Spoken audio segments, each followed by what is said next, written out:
ನಾವಿವತ್ತು ಸೇಮಿಗೆ ಮಾಡುವ.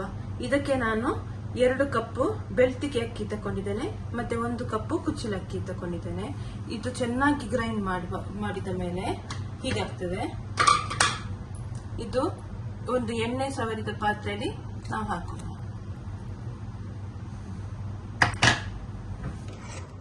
ಇದನ್ನು ಗ್ರೈಂಡ್ ಆದ್ಮೇಲೆ ಎಲ್ಲ ಸಹ ಬಾಣಲಿಗೆ ತೆಗೆದುಕೊಂಡು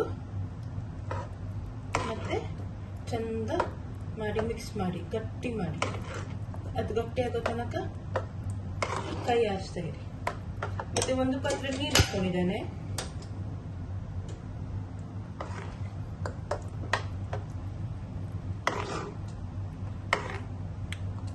ಅದು ಗಟ್ಟಿ ಆಗ್ತಾ ಹೋಗ್ತದೆ.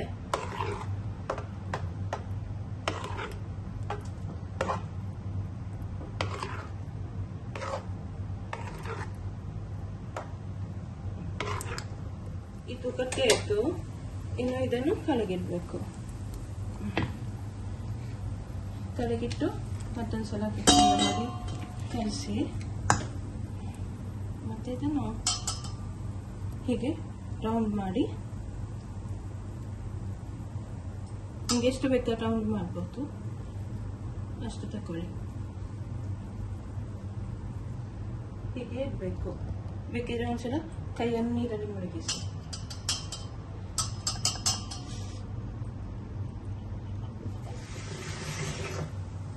ಹೀಗೆ ಮಾಡಬೇಕು. ರೌಂಡ್ ಅಲ್ಲಿ ಕಟ್ಟಬೇಕು. ಅದು ಬಿಸಿ ಹಾಕೋ ತನಕ 10 ನಿಮಿಷ ಮುಚ್ಚಿಡಿ.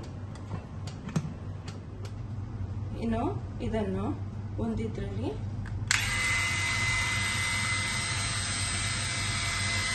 ಸೇಮಿಗೆ ಮಿಷನ್ ಬರ್ತದೆ. ಹೀಗೆ ಈಗಲ್ಲಿ ಮಾಡಬೇಕು.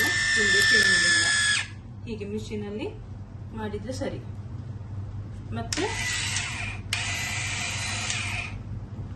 ಮತ್ತೆ ತೆಗಿರಿ. ಇದನ್ನು ಕ್ಲಿಯರ್ ಮಾಡ್ಕೊಳ್ಳಿ. ಮಾಡಿಟ್ಟಿದ್ದೇನೆ. ಇದನ್ನು ಹೀಗೆ ಒಂದರಲ್ಲಿ ತೆಗೆದಿಟ್ಕೊಳ್ಳಿ, ಒಂದು ಬಾಳೆ ಎಲೆಯಲ್ಲಿ. ಇಲ್ಲಿಗೆ ನಮ್ಮದು ಸೇಮಿಗೆ ರೆಡಿ ಆಯ್ತು. ಈಸಿ. ಇದು ಹೊಸ್ತು ಮಿಷಿನ್. ಇದು ಹೊಸ್ತು ಮಿಷಿನ್. ಇದನ್ನು ಹೆಸರು ಸಹ ನಾನು ಕೊಡ್ತೇನೆ ಲಿಂಕ್ ಅಲ್ಲಿ. ನೀವು ಆರ್ಡರ್ ಮಾಡಿ ಈಸಿಲಿ ಮಾಡ್ಕೊಳ್ಬಹುದು ಮನೆಯಲ್ಲೇ.